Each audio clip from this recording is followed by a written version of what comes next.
Folks, I think our technical issues have been resolved. Thank you, Warren. And thank you for your patience. My name is Patrick Nugent with Solar Washington. Thank you very much for coming on this lovely night. We have a jam-packed program tonight, as you can see on the screen there. Most of you familiar faces, but I will go ahead and let everybody know, and folks who are listening remotely, Solar Washington is a nonprofit organization, 501c3. Education is what we're all about. We put on this meeting. We do the Solar Summit each October-ish, and we do other programs throughout the year. So we rely on the support of companies and organizations to be able to put on meetings like this, as well as the support from individuals. So we can really use your support. You can go to our website, solarwa.org, for more information about becoming an annual member. And if you have any programming ideas, we're all ears. So let us know if you have any ideas with respect to solar and solar energy policy, new installations, anything. We'll try to showcase either at a meeting like this or on our website, so on and so forth. So I think I will stop talking and get the show on the road. Are we ready, Warren, for okay. So our first guest tonight, Lauren McCloy, the Senior Policy Advisor for Energy to Governor Jay Inslee. She'll be talking about Governor Inslee's clean energy proposals for 2019. And she is joining us live via satellite from Olympia tonight. So I couldn't resist. I'm sorry. So if you guys are ready, Lauren, if you are ready, go for it. And I believe we'll have some time for Q&A after. So thank you very much, and go for it. Excellent. Well, thank you, Peter, and thank you, Warren, for that heroic effort getting me set up to participate remotely. I appreciate being safe to trip up north tonight. So thank you for that. Again, my name's Lauren McCloy, Senior Policy Advisor to Governor Jay Inslee, and I wanted to talk a little bit about what the governor's office is going to be pursuing by way of legislation in 2019. We are kicking off the legislative session down here, as most of you probably know, starting next week. And the governor has released a package of policies that he's pursuing this year to make progress on climate.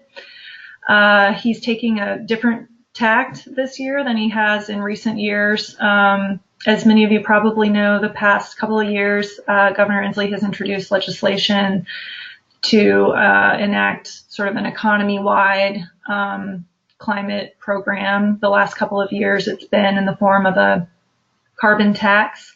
And then the year before that, there was a cap and trade bill, and there's been other similar efforts. This year, due to the fact that we had an initiative on the ballot over the summer, the governor chose to take a different approach, and basically his package is meant to make significant progress across the three highest emitting sectors in the state, which are the transportation sector, the buildings sector, and the electricity sector. And together, all the policies that he's proposing and supporting as part of this package are meant to help us reach the state's statutory goals for emissions reductions. We have said in the past, those statutory goals are not strong enough to be able to, meet our Paris Accord commitments, or even based on the best science. But they are the current statutory, the current goals that are in statute. And we believe that this package, is made up of policies that are ready to go right now. And it would be, if all of this were to pass, it would be the most progress we've made on climate and clean energy in several years. So I think what's probably of most interest to this group is the electricity policy. But before I get to that, I wanted to touch just quickly on the rest of the package. In the building sector, the governor is going to introduce a bill that combines aggressive energy code standards for the future, and it also combines those with incentives to help commercial building owners meet more stringent energy codes before they go into effect. This is meant to incentivize deep retrofits that, otherwise are sort of difficult for building owners to monetize or to make cost effective. And it's really about promoting more energy efficiency in some of the hardest to reach areas. We do a good job of energy efficiency in the state of Washington. We're consistently one of the top states in the nation when it comes to electricity energy efficiency. But this bill would really sort of step us up to that next level. It would help us pursue more energy efficiency in heating on the natural gas side. And then it would also, help get building owners more engaged in existing energy efficiency programs. On the transportation side, there's a package of electric vehicle policies. One is a bill that would promote utility participation in transportation electrification. Consumer-owned utilities currently lack specific statutory authority to do transportation electrification or to offer electric vehicle incentives, and this bill would help clarify that authority. It also includes a fix to the sales tax rebate for electric vehicles, which many of you may know ended up expiring this year because of a failure to re-up it last year. So we're going back to try to reinstate that. And then it also includes what's called the zero emissions vehicles mandate, which is a policy that allows for more types of electric vehicle models to be available in the state. It basically requires dealers to offer a wider array of electric vehicles or zero emissions vehicles to customers. And then there's what is called the Clean Fuel Standard. This is a program that all of the West Coast states except for Washington currently have in place. Both California and Oregon, as well as British Columbia, have a low carbon fuel standard. And basically what it does is it requires certain emissions intensity for transportation fuels. And it sort of imposes sort of a trading program for credits that are available for things like biofuels. Transportation electrification is able to claim credits under the program. And what this is really meant to get at sort of the largest source of emissions in the state, which is transportation fuels. So that leaves the electricity sector, which is the, I think, cornerstone of the package and probably what is most interesting to you guys. And the bill is called the Washington Clean Energy Transformation Act, and it's meant to really accomplish pretty unprecedented transformation of the electricity system, and it does this in a couple of ways. First, it sets mandatory requirements on utilities to phase out coal power by 2025, which is when the last in-state coal plant, the TransAlta plant in Centralia, is scheduled to cease operations. But it would also apply to power that is brought, that is imported into the state that's generated by coal. It also requires utilities to immediately start transitioning toward a carbon neutral electricity supply by 2030. And it requires them to completely eliminate fossil fuels from the electricity supply by 2045. The bill provides several regulatory and planning tools that are going to help utilities implement the standards while continuing to supply customers with reliable and affordable electricity, including a requirement that utilities adopt what's called a 10-year Clean Energy Action Plan. This plan will be conducted in concert with existing integrated resource planning, and they will have to demonstrate how they're going to meet the targets using the most cost-effective solutions. I think what we've seen, especially over the last couple of years, is that renewable energy technologies like solar, as well as wind, the prices have continued to fall, and these resources actually end up meeting many of the cost effectiveness standards.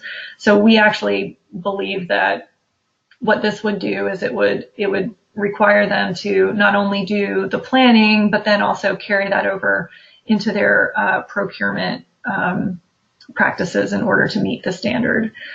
And these plans, they must be approved at the local level for consumer-owned utilities, and then by the state utilities and transportation commission for the investor-owned utilities. The bill, for the 2030 standard, the bill also provides a couple of different alternative compliance options, and this is really to provide flexibility to utilities and help them, manage the cost of compliance. So there is a provision in there that would allow them to make a payment in lieu of a portion of the supply that's generated using fossil fuels.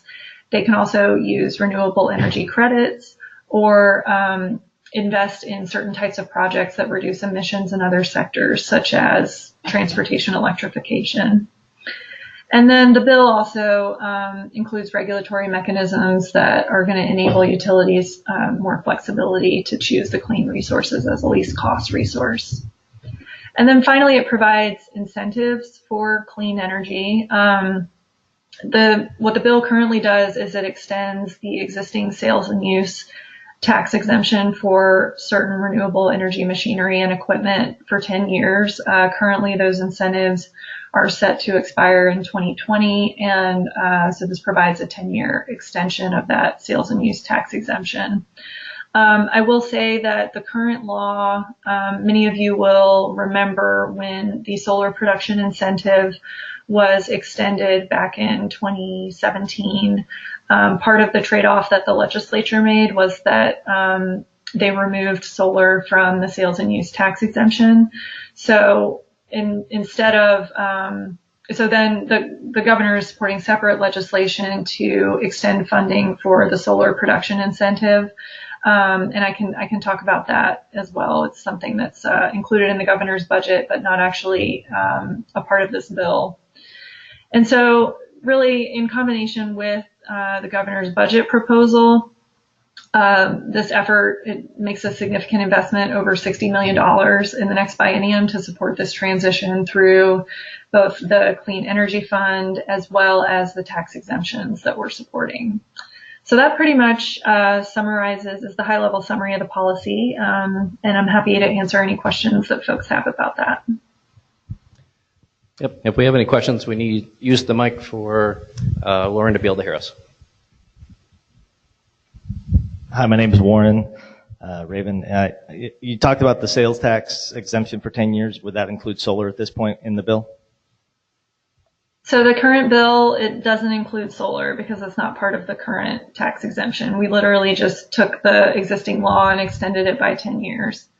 So what we did as an alternative to that was we are supporting separate legislation to extend the production incentive program. And the governor's bill anticipates a $25 million extension of that program. Okay. Other questions? Dave Tomlinson, can you just again clarify the difference between the 20 or what's going to phase out at 2030 as opposed to 2045? Yeah, that's a great question. So the 2030 target is really about replacing the coal that we're retiring with clean energy, right? So what it does is it provides a mechanism whereby there's a limit to how much utilities can mitigate in that 2030 standard. We're saying they can be carbon neutral, which means, they can continue to have some gas in the system. We recognize that, there's a couple of utilities in the state that have significant natural gas in their portfolio, and we recognize that that's going to continue to be there in 2030. So what this bill does is it says, okay, 20% of your obligation can be met through mitigation, through these offsetting investments, but the remaining 80% is going to be met with carbon-free electricity. And that can include, renewables like solar and wind. It can also include hydro, which is existing hydro is a renewable energy resource under this bill. And then existing nuclear is considered a non-emitting resource and, is assumed to be continued operation in 2030. But it's really about, building more clean energy to replace the coal that we're taking off the system. Hi, Lauren. This is Jeremy Smithson. I've got a couple of questions. Going back to the sales tax waiver, it looks like it just extends the sales tax waiver for projects that are over 500 kilowatts. Is that correct? And why would it only be those projects? So it's just the existing program. We didn't make any policy changes other than extending the existing incentive. So I'll have to check on the system size, but it's in that's what the current proposal is. Subsection 5 of 13, 14. And then also, has the governor considered a sales tax waiver for energy storage? As maybe the energy transformation projects, or would that be on the table? I think that could be something that we'd consider. I would look at this as a sort of just initial offering of what we think is necessary in order to meet the targets. Obviously, as the legislative session moves forward, we're going to continue to have discussions, and this is really an issue that's going to end up being a budget discussion in the end when it comes to the incentives. Hi, Laura. Lynn Gottlieb here. There's no discussion about geothermal as an energy source. And is that because it's not considered important enough? Nobody's screaming about it enough? Or that you're not going to worry about it until 2045 or something like that? I want to say that geothermal is a renewable resource. Sorry, I'm actually going to look it up really quick. And you were referring to geothermal heat pumps for housing? Okay. This all pertains to electricity generation. So geothermal energy is considered a renewable resource under this bill. So, I would say it's eligible. One more question here. Yeah, it may be eligible, but it's almost never mentioned, and there's no push to encourage appropriate usage of it. And if you live in a place where there's not enough wind, or your buildings all face northward and stuff like that, geothermal is a viable alternative. But if it isn't given the kind of publicity it deserves, it's not going to go anywhere. That's a great comment. I'm not going to disagree with you. I think, we would love to have more conversations about how to, where the appropriate uses for geothermal energy are and where it might be cost effective. But really, I think what this bill is focused on is, replacing the coal with the cost-effective clean energy solutions that are available today. So in some cases that could end up being an opportunity for geothermal development, but I'm not aware of any specific projects that are being proposed right now. Pamela Burton from KBFG Radio, and we're recording because we want to play this for the audience. And I don't know that you were informed of that, so I just want to make sure you know. No, I was not. Thank you. So, yeah, they didn't know either, so it's my fault. But if you have any, I'll communicate with you afterwards just to make sure. But the question I have is we're learning more and more about frack gas and the fact that much of the coal by wire that we're getting here with PSC is a significant amount is now from fracked rather than the the old-fashioned way of getting natural gas. Is that part of your discussion in terms of going forward? That I realize you've got things in this bill to address the fact that PSE uses so much coal by wire, but what about the difference between the frack gas that they're going to get through the pipeline and the old-fashioned natural? The bill doesn't make a distinction between the source of the fuel. It's really focused on whether or not the fuel is carbon-free or not. And we're not necessarily looking at sort of gradations of, how much carbon is in gas sourced from one area or gas sourced from a different area.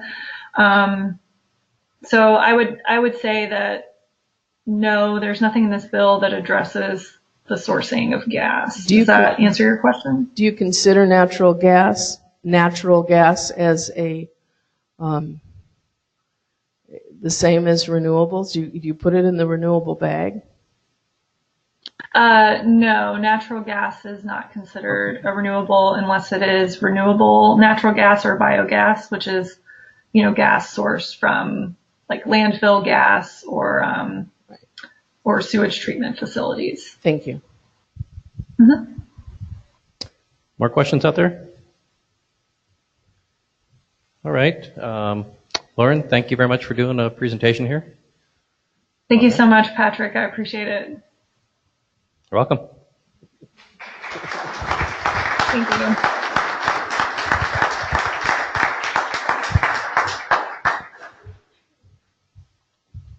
Thank you all very much. And I guess in case you're wondering about it, the ninja that's at the front of the stage, Pam is doing a recording for radio station. So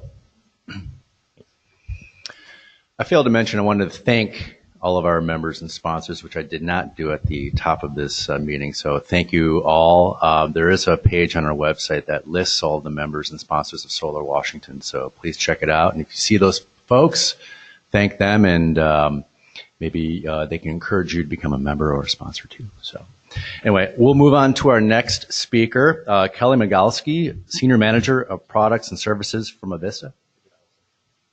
Oh, you want to do Allison? Check that. Allison will come up from SIW to talk about, Allison Arnold from SIW will come up and talk about legislation being considered, if I understand correctly. Okay. Quick, yeah, we're doing a quick, get a little update what's going to happen here in this. So sorry for the deviation from the advertised schedule, folks. I appreciate that. I wanted to give you another policy update because it ties in here with our update from Lauren. My name is Allison Arnold, and I serve as the Executive Director of Solar Installers of Washington. We're organized as a 501c6 organization and are very active in solar policy advocacy, particularly at the state level. And with the legislative session kicking off on Monday, I wanted to update you on a policy that is near and dear to us as the solar community. Can I just have a show of hands? How many folks in the room are solar customers?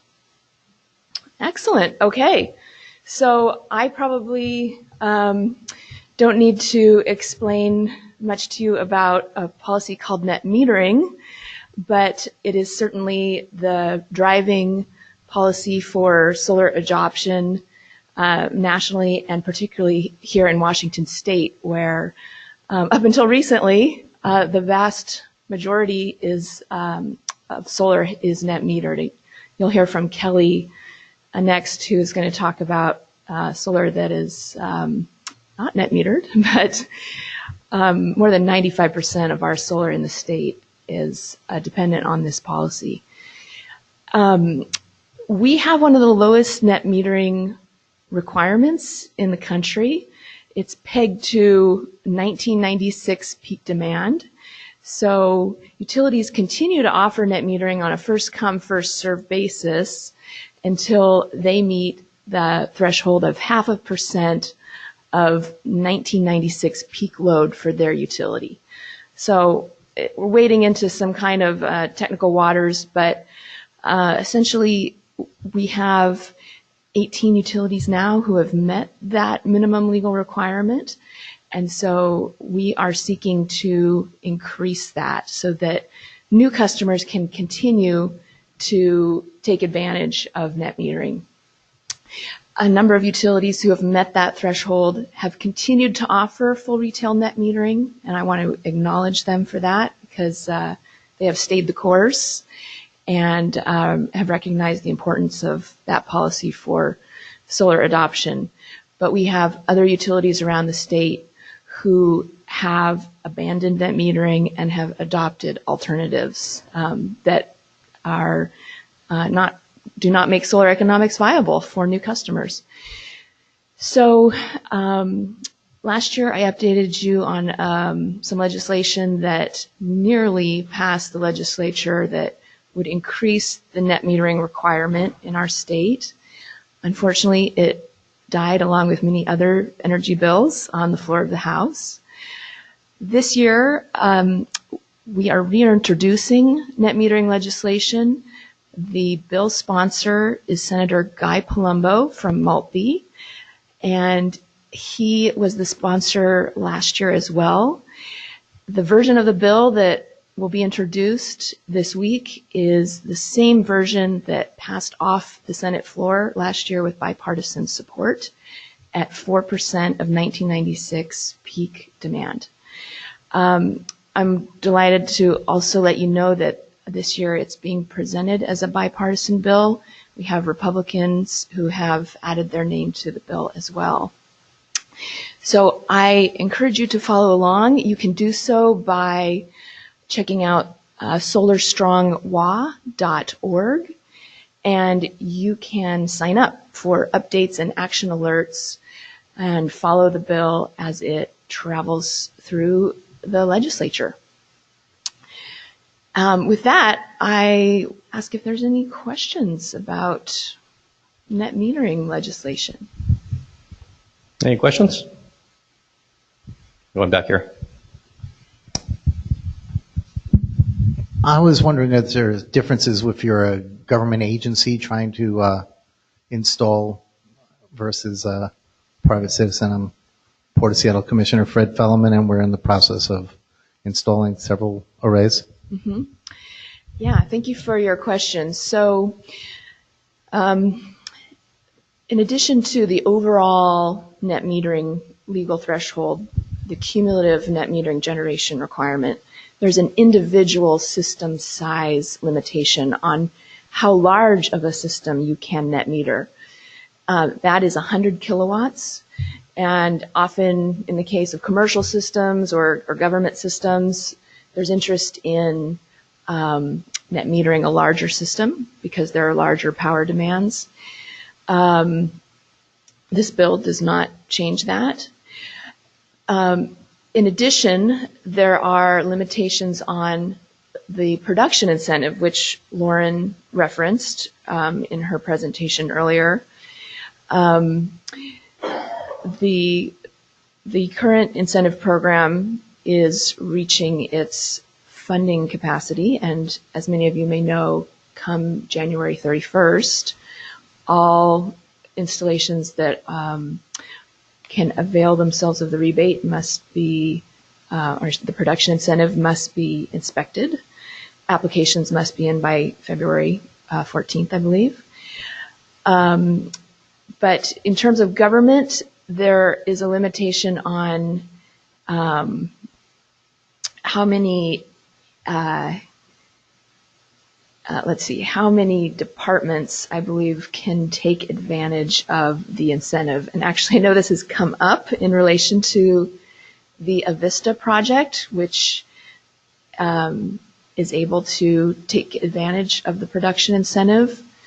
I understand there are several government agencies that are subscribers, but I don't know if each of those agencies has been able to take the full $35,000 allocation, or if this is something that the Washington State University Energy Program was going to make a decision on. So I'll be interested to hear how that has panned out.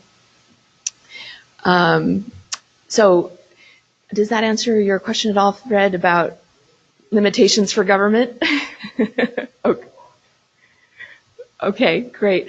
And I know that government agencies also can take advantage of grant funding through the Clean Energy Fund in many circumstances. So that's another great source for government entities interested in adopting solar.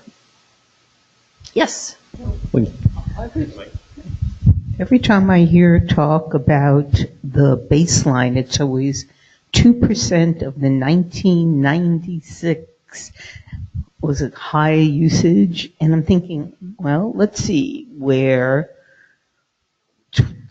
like well over 2 decades past that, and it never changes. Nice, we're going up to 4% now, but why are we hooked on that baseline? Yeah, okay, that's a great question. Why is the law say 0.5% of 1996 peak demand? And I don't know. I do know that net metering law in our state was originally passed in 1998, I believe. So they chose that as their base point to peg the policy to. It does. Net metering policy is not always pegged to a base year in other states, but for whatever reason, that is the choice that Washington has made. And in some ways, it makes it simpler to think about it because we don't have a moving baseline. In other ways, it makes it more complicated. So I don't have a good reason for why we have continued to use that baseline, but that's what we've done to date. I can say that in many utilities are facing stagnant or declining loads. So in many cases, utility loads are different today than they were in 1996, and in many cases, they're actually lower despite the growth in their customer base because we're doing a great job with energy efficiency. So kudos to everybody for their energy savings. Just a quick comment on that. Somewhere I saw a utility document, and I don't know, the utilities folks here can confirm, but it was a handful of utilities were actually increasing load, a handful were going down, and a handful were about in the middle. So it's just because it's 1996, not the end of the world. I'm going to say it's almost, I'm going to side with anything simple in legislation is to our benefit. So then making a complicated, looking back at numbers. So it's not as bad as it sounds realistically. Yeah, and hopefully I can, at a future meeting, I can give you more of an update on the incentive program for our state. We are also working on policy that would extend that program. And we want to thank the governor for his support and for including that in his budget.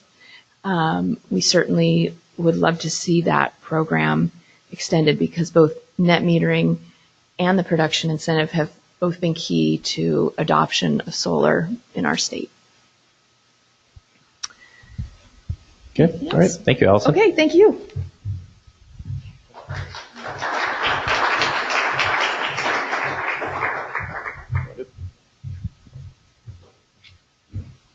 I didn't want to totally hijack Patrick's introduction of Kelly. I've got nothing to add.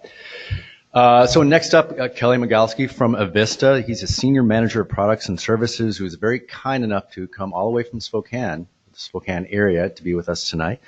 And as mentioned, we'll speak about their Solar Select program, the first utility-scale solar development in Washington, and the first program to qualify for the incentive for the shared commercial solar category. So you're going to touch on the construction and what's been learned, so on and so forth. So thanks for coming.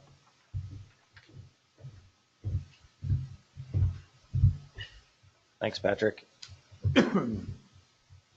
You'll have to pardon me a little bit. I might be sipping off of that water bottle. I'm fighting a chest cold, so apologize in advance. So, thanks for having me here. Big thanks to Solar Washington and the board for putting these on, giving us a chance to tell our story. And really, the purpose tonight is to share what we're doing. Patrick started off by saying this group, Solar Washington, is really focused on education, and that's what we're here to do, is share what we've learned in the hopes that others can follow in our footsteps and do this as well. So happy to share a lot of interest in this. We're really proud of it. I really want to start with a story, and really what I'm going to talk about tonight is a nearly 3-year journey that Avista went on to go from unused sagebrush land that you see in the top left picture there to the solar array you see on the bottom there, and pretty exciting. And talk really about kind of the exploration that went on, working with developers, and then the construction and certification through WSU Energy Program and the state incentive and all of that. So I will cover some of the construction, but I'll probably focus even more on kind of the program part of it, because at its heart, we really did this entirely for our customers. So a quick story on that. So we had our ribbon cutting a few months ago, and one of the folks that spoke was the director of operations for Meade School District. Meade School District is one of the larger school districts in Spokane. And he stood up and he was talking, they were one of the participants in our program, and he was talking about how over years they've had a lot of energy efficiency projects, and they come to Avista going, hey, Avista, how about this? And what do you think of this? And what do you think of that? And he said about May of 2018, when we started talking to customers about this, he gets a call from our account exec who manages the relationship with them saying, hey, we have something for you. And it was really telling in a sentence. That's what this is about for Avista. We are proud to be part of the clean energy future. We're understanding our customers' needs for increasing renewable energy. And we're understanding that, and then we're taking action and doing something to really bring a solution to them that solves a problem for them. And that is they want to be more green, more sustainable, sustainability goals and whatnot. So in a nutshell, that's a good indication, a good example of why we're doing this program, is really to meet those customer needs. But that's not the only reason. It really is to use the cliche, win-win-win-win for across the board. So what do I mean by that? First, for customers like that, and I'll talk more about what it looks like from a customer perspective. The second is, and we just heard from Lauren, it really is in alignment with policymakers and emission reduction goals in the state of Washington. Third, for Avista, it's great. We get to learn, evolve, and be a leader in the clean energy future by doing projects like this. And then fourth, it's really a cost-effective use of those incentive dollars that have already been talked about here, that $110 million. So more on that in a little bit, but it really is kind of a win across the board, and we're happy to kind of be the glue that brought it all together to deliver it. So with that in mind, I'm going to start by thanking a lot of the people. So first of all, this wouldn't be possible without that Washington state incentive. We will utilize nearly $9 million of that $110 million for this program. I'll talk about how that relates on a per kilowatt hour basis later, but very cost effective. But frankly, it wouldn't be possible without that, because that incentive is really what brings the rates for this solar energy on par with current Avista retail rates. And that's really what we hear from our customers is they want to be green, they want to be sustainable, but very, very, very few will do it and pay more for it. They want it to be zero net cost or even save them money. So that incentive allowed us to be, if you're familiar with the shared commercial part of the law, it says it basically brings it on par. So it's a net zero for the customers that participate in this, and I'll have more on that in a little bit. So a huge thank you. Many of you probably work with WSU Energy Program, so a huge thanks to Jake Fye and Phil Liu. From the time SB 5939 was passed in 2017, right? Nobody really knew what shared commercial was. So we were kind of the guinea pig talking with them going, what does this all mean? And we got a potential project. And so they were great to work through all that with us up until, proud to say, just last week, we got our final certification. So the first in the state. So nearly a year and a half of working with them. I joked with Phil the other day. I said, you're either going to hate us or really thank us for helping you work through this. So now we know what it means. So hopefully it's the latter that they're appreciative, because they were great to work with. Strata Solar was the developer that we signed a PPA with that developed and constructed the array. The Washington Utility and Transportation Commission, this is a regulated offering. So it was, we worked with them through the approval process from a regulatory perspective. And then last and certainly not least is Adams County and the town of Lind. I learned through this process, it is the town of Lind, not the city of Lind, but the metropolis of Lind. It's a town of about 200 or 300 people in eastern Washington. And they were fantastic. I took a picture of the sign that's on the side of the road here. I don't know if you can read that, but Lind is famous maybe now for two things, but before, for I don't know how many years, they're famous for the annual Combine Demolition Derby.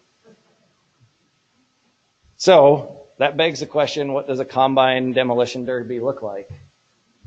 So there you go. It's literally, if you've ever seen a demolition derby, I've never heard of a combine one, but this is what Lind is famous for. Their, community days is the Combine Demolition Derby. So now for a time period, anyway, I guess they're famous for the Combine Demolition Derby and home of the largest solar array in the state of Washington. But in all honesty, Adams County and the town of Lind, we couldn't have done this without them. They were fantastic. The county and the permitting process was amazing. It went through fast. They were motivated to get it done. They are, you hear the stories of the rural parts of America dying, and they are recognizing that this is a potential area of growth for rural areas like that. So they embraced it, they adopted it, and were tremendously helpful in seeing it through. So can't say enough about appreciation and the thanks that for their assistance. So before I start very specifically talking about Solar Select, I want to step back and give kind of the Avista journey on renewable programs for our customers overall, because it's important to kind of put Solar Select in perspective of everything else. That kind of shiny thing, just in case you guys forgot, that's the sun in the background. You guys might get to see that again, like March, April. So it's somewhere around there. So if you hop on the interstate and drive east, I guarantee there are places where that shines more than here and in the winter. So why is it in Adams County? Why is it in Lind? It's one of the sunniest places in the state of Washington. And so that's not by chance, by happenstance that it's there. It's one of the best solar irradiance in the state of Washington. So Avista's renewable customer journey started in 2002. We have a voluntary renewable program that we call Buck a Block. It's a horrible name that we probably need to rename, but it's $1 a buck for a block of renewable energy. So it's a renewable energy credit, a REC, unbundled REC purchase program that any customer can become 100% renewable through participation in that program. Had it now for 16 years and have thousands of customers on that. So that's really where our journey started over 15 years ago. As you can see, 2002 to 2015, a big gap, but we really started putting more of an emphasis on our renewable programs in 2015, which resulted in three things now culminating in Solar Select. So the first one is what we call Solar Concierge, and it really is working with customers and developers who are putting on-site net metered solar. So we have a solar calculator on our website that customers can go get an estimate of what a solar array might look like, compares utility rates to solar rates. And so our goal is to really work with those customers to help them make the best choice for them. And then if they choose to put rooftop solar on, to work with them through the process. So did some work on that in 2015, and then in 2015 launched what at the time was the largest community solar array in the state of Washington. I think it's second biggest in the state now.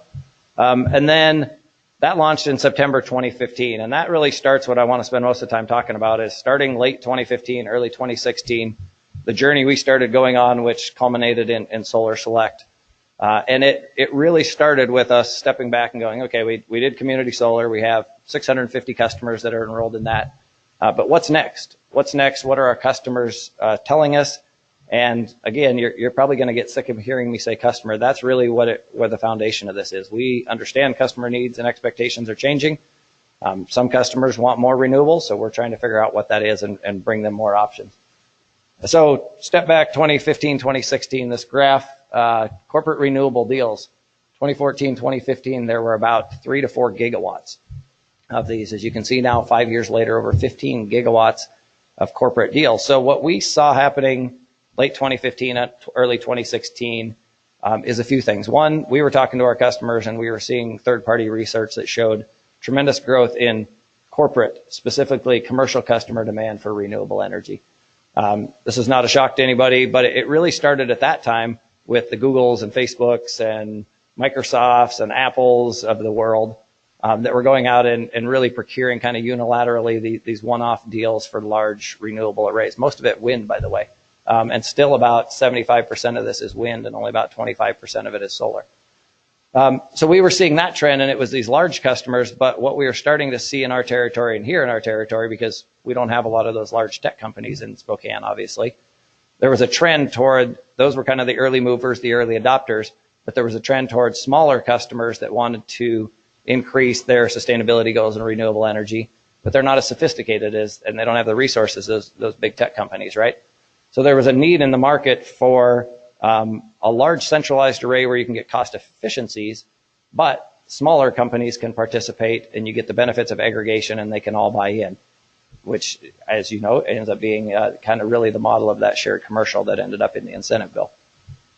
Also, we were hearing from customers, they want to have environmental goals, sustainability goals, but again, they don't want to pay more for it. And so that's in the back of our mind. We're understanding that they want simplicity, they want choice. Some tell us they want short-term contracts, others want long-term contracts as a hedge. So I'm trying to paint a picture of we're hearing all this from our customers and trying to figure out what to do. And what role utilities can play in it. So what we learned during this time, and this is over the course of 2016, is really the way for utilities to play in that is a product called the Green Tariff. And I'll give PSE a shout out here on the graph up here. So this is Green Tariff, utility green tariffs across the U.S. The two big blue bars down here are in the fine print on the bottom, Washington Green Direct Schedule 139, that is PSE's Green Direct program. So they were in the market in 2017, and so we were seeing this, trying to figure out our role in it. There's about 2 gigawatts of this now out of the 15 gigawatts that I showed on the previous slide. So now we know what customers want. We know a kind of a structure that works, and we're seeing work across the country. We're getting indicative, at this point though, we're getting kind of indicative pricing from some developers that we're talking to.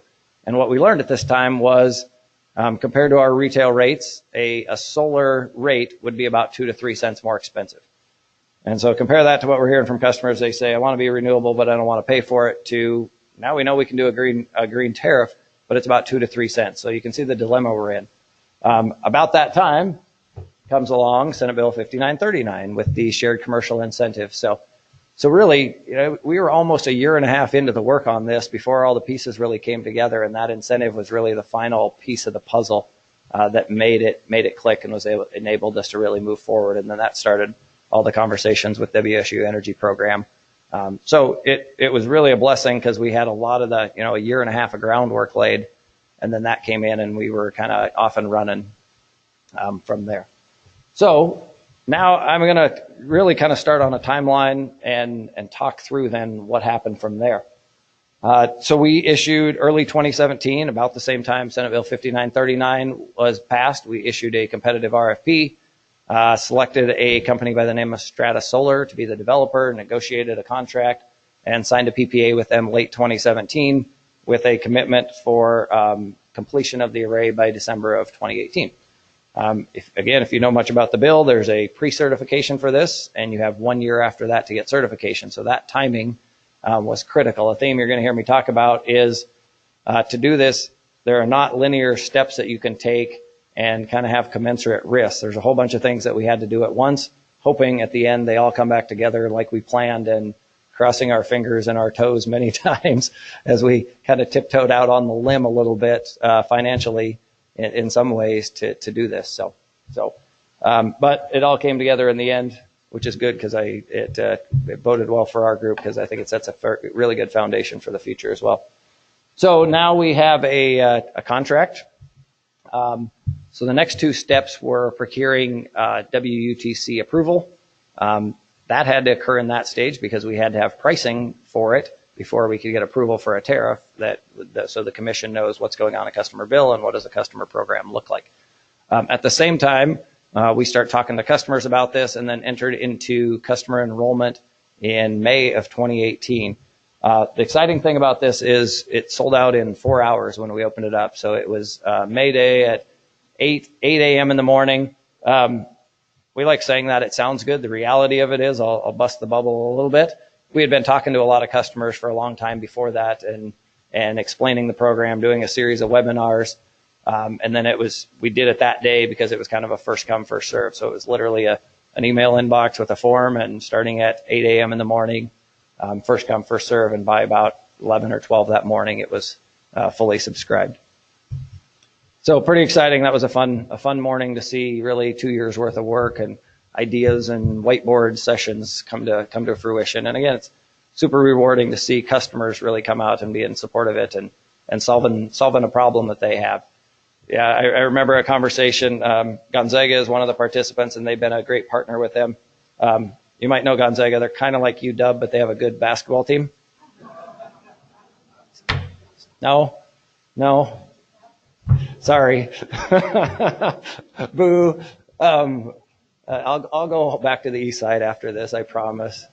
I remember talking to them 2 or 3 years ago, and it's still vividly ringing in my head. They looked across the table and they said, we want solar.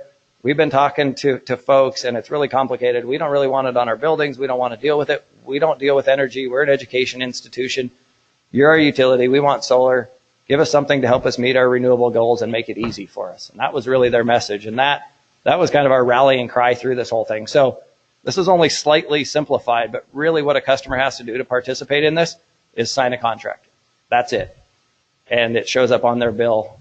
Started actually showing up on first customers' bills last week. So it really solved that problem for customers that Gonzaga, for example, as a lot of education institutions in the U.S., has signed a President's Climate Leadership Pledge. And so they have goals to be 20% renewable by 2020, I think 50% by 2030, and 100% maybe 2035 or something like that. So they have this goal at 20% by 2020, and this helps them get much closer to that.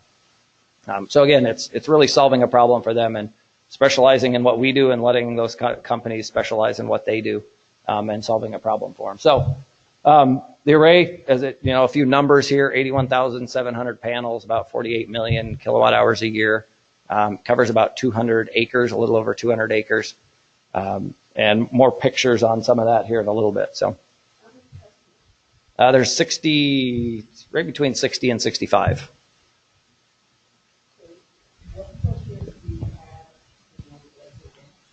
And yeah, good question. You want to do that? And when we do questions, we're on a webinar right now, so people in the audience need to hear it. What about residential customers? Yeah, great question. So that Buck-a-Block program and the community solar program that we did before, those are both open to residential customers. This program, though, is open to our large commercial customers only.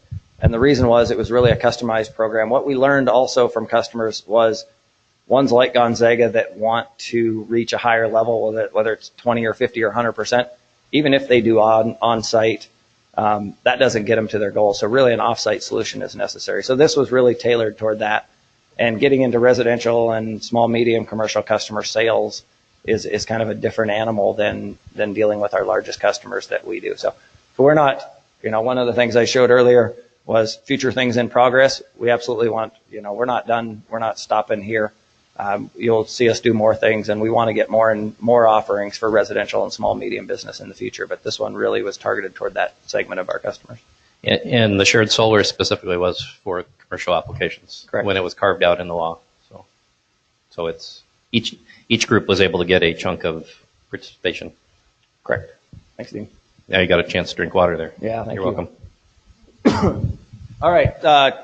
We've had a lot of questions about the cost structure. So if you're familiar with the section of this in Senate Bill 5939, it's about 4 sentences long. And so a lot of other sections apply to it.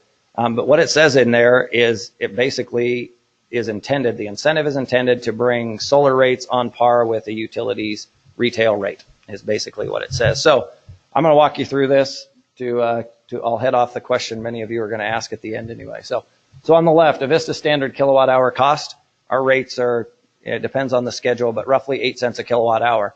For utilities, Avista and most utilities, that's made up of two things. I'm going to start the light blue in the bottom. Those are fixed costs. You can see them listed there.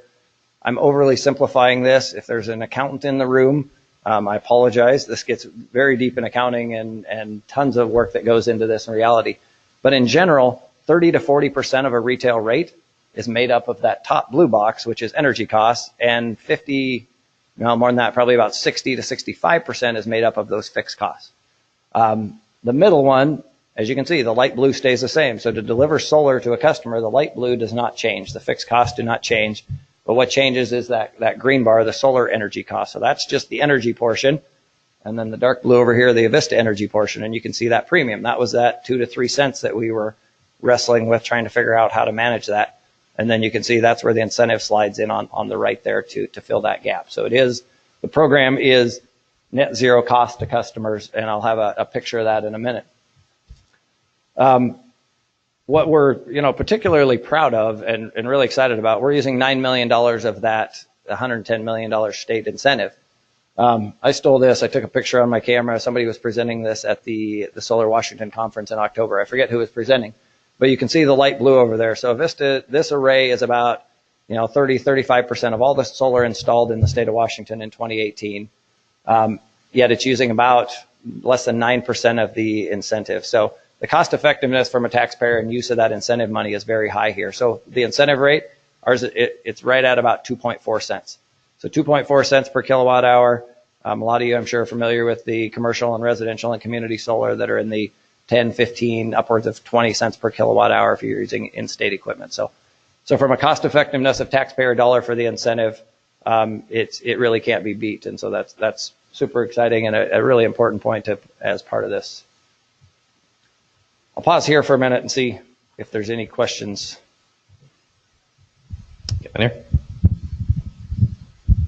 So you basically ran out of solar energy for customers on this program in under 4 hours. How many customers didn't get it? Yep. How large is that segment, and what are you going to do about it? Yep. There's two answers to that question. It depends on the time frame. So I'd like to say we got really, really good at estimating how much market demand. In reality, we probably got lucky, but we almost nailed it exactly. We had a few customers that ended up on the waiting list. I'm talking like 5 or 6. And then of the 60 some that enrolled as they went through the contracting process, a few dropped out. So right now we are signing up, as one dropped out, we're like literally this week signing up the last customer, and we have none on the waiting list. So we don't have a waiting list right now, so we nailed it. I'm going to go with we're good, not lucky. If you talk to my boss, tell him that as well. But the reality is, so that's answer one is for now, at least for that large customer segment, we seem to have met the need. The second answer to your question is it's going to keep increasing though. Using Gonzaga as that example, they have a goal of 20% by 2020, but it's going to ratchet up. So by no means are we looking at this and saying we've met all the demand and now we can go rest. We're actively, the last 6 months, even before this finished, we're doing work on trying to figure out what's next. And it gets your previous question, which was really good.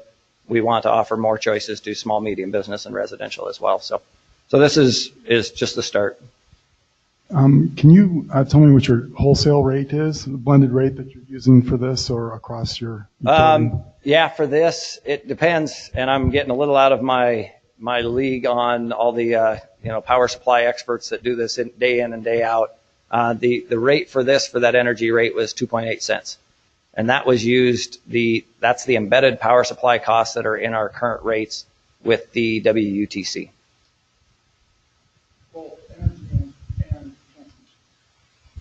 Yeah, now you're getting, I'd have to chat with, there was a gentleman on our team that's the expert in that. I don't know that off the top of my head, but we can chat later and I can help you out with that if you want to. Yes, Kelly, I have a question, and I want to congratulate you on the success of the program. You mentioned the array is installed in Lind in Adams County. Yes. I'm curious if you could tell us more about the community benefit in terms of how much revenue Adams County is seeing from the project in terms of tax revenue, and also if you could comment on the level of local job creation. How many Washington state jobs have been created both short-term and long-term from the project? Absolutely. Allison, I have a slide on that hits exactly those 2 points at the end, so you're just a little bit ahead of me, but yeah, I'll hit both of those things. Any other questions?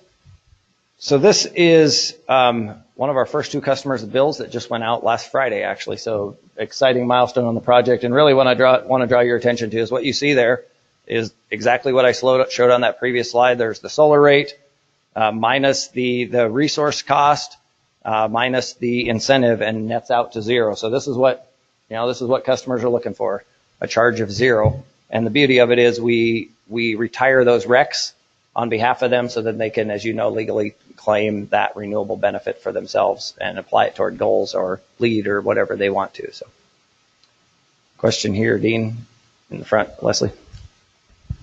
Coming here.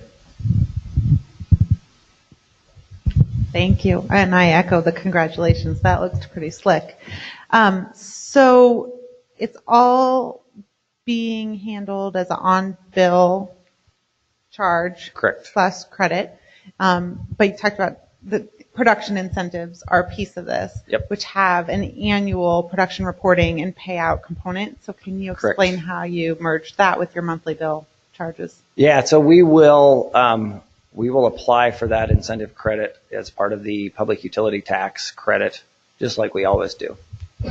Maybe I'm missing a part of your question there, Leslie. Are you trying to figure out the true up between doing it monthly versus the credit annually? Yeah, so your customer is getting the benefit of it monthly, yep, to even out the solar cost with the regular, yep, power cost. Yeah. So are you going to true up for that after the fact? Is it based on? Yeah, the beauty of it, I think I understand your question now. Thanks for the clarification. The beauty of it is on a monthly basis, no money is changing hands, right? It nets to zero. So we're not actually giving them a financial credit. Now, maybe our accountants would look at this differently. But they're not paying us every month and then we're giving them a financial credit. There's no money that changes hands on a monthly basis. It's all trued up through the accounting practices, whether that's monthly or quarterly or annually. And then we'll apply for the public utility tax credit for that incentive portion, as we would with all the incentives we're paying out for net metering. That makes sense. So because it's built into your tariff. Yeah. Okay, thanks. Yep. All right, I think this is the last slide, and then I'm going to go into a whole bunch of kind of cool pictures that show the construction, which you might have an interest in. So I want to really recognize some of the customers. This is a smattering of them. These are the ones that have given us permission to kind of recognize them publicly. So what's really exciting, and I talked earlier about 2015, 16, we saw the Facebooks and Googles doing their thing, but then getting into smaller companies and aggregated needs. So what we saw was a really interesting mix of education and banking and groceries and manufacturing, government. So Allison, to answer your question, we have Department of Corrections listed up here, but we ended up with 5 state agencies. That was an interesting experience with the WSU Energy Program. At first they said all of the state agencies qualified as one and they met the $35,000 collectively, so they would have to share it. And then something happened, I don't know what, and it came back and that changed and they are each individual. So WSU Energy, that's not our decision, that's a WSU Energy Program decision. So we have 5 entities participating. I think one of them is the Department of Corrections, so they can sleep tight knowing their lights in their cell are solar powered, I guess. But so that was pretty cool to really help the state meet some of their energy goals as well. And then we had, McDonald's is one of them. We had some others that didn't give us permission, but some really large national accounts. So local, kind of small business in the true spirit of Washington. I think we had one pot grower in there as well. And then some really large, Fortune 100 companies that have facilities in our area as well. So it was awesome to see. And I think that was really the intent of the law with the $35,000 limits is to spread, it. And so not everybody gets all of it. So we really saw that really across the country and across a smattering of different industries. So this is a good spot to pause for any questions, because now I'll just kind of go into kind of a picture show of the construction phase of the project, which is kind of interesting to see it. I was curious about why people would have looked at the contract and said, oh, no, let's not do this. It sounds so simple. Yeah, we were surprised too. There's a couple reasons. I think some of them, we had 1 or 2 that are really, really large companies, and they looked at it. So that $35,000 limit limits it to about 1.2 million kilowatt hours. That comes out to roughly 30,000 instead of 35. So we left a little bit of cushion there. So we limited it. So some really large customers looked at that and said, that's 0.001, making up that number, but that's such a tiny fraction of our usage across the nation. It's not really worth it. We are on the financial hook for the PPA for this. And so part of the contract was a financial penalty if they opted out. This program lasts the 8 years of the incentive. And so a couple customers looked at that and said, yeah, we think we're going to be in business, but what if we want out of this? We wrote a financial penalty in there. In reality, what we told customers would, if they wanted out at some point, we'd try to find somebody to take it, but contractually they would be on the hook for the remainder. And so there was a few minor reasons like that were, reasonable from a customer's perspective. So I guess you're a for-profit company? We are. Okay. Yes, we are an investor-owned utility. Okay. Before solar, what was your primary source of energy, and how much of that has been replaced by solar? Yep. So our power supply mix today is roughly 50% hydro, 10% wind. So we're about 65% renewable already. And then we have about 30% natural gas and 9% coal. So roughly 60% renewable, 40% non-renewable as defined today. This array, even though it's large physically, is probably less than 0.5% of our overall generation mix. This powers about 4,000 houses, and that 48 million kilowatt hours a year is about 4,000 houses a year, and we serve roughly 450,000 customers. So in the scheme of the overall power supply mix, still relatively small. Does that answer your question? Perfect.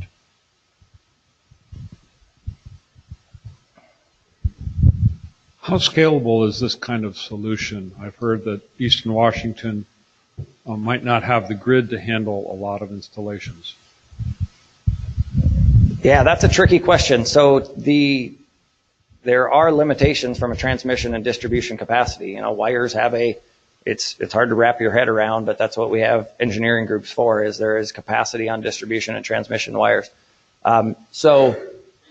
These are sized for that area, but there's still a lot of capacity around the area for more. It depends. Then you also have to think about where are the population centers that are going to use it, and do you have transmission capacity to get it there? So there's an immense amount of engineering work that has to go into that. To do something like this, there's months worth of engineering studies to figure out how to interconnect it, and is there transmission distribution capacity, how much interconnection. We had to do upgrades in our substation to integrate this. And so there's not a black and white answer to your question. It might be full quote, air quotes, in that area, but there is capacity on the grid for more. But each one has to be studied very specifically to see the impacts on the grid of each installation. Are you seeing any companies coming in like Bitcoin that are going to be really big energy sucks? I mean, I hear that they're interested in going to places where the energy is cheap. Yep, you're absolutely right. We don't see quite as much as the center of the state, like right on the Snake River, some of those PUDs. I think I heard one of their general managers, their rates are like 3.5 or 4 cents or something.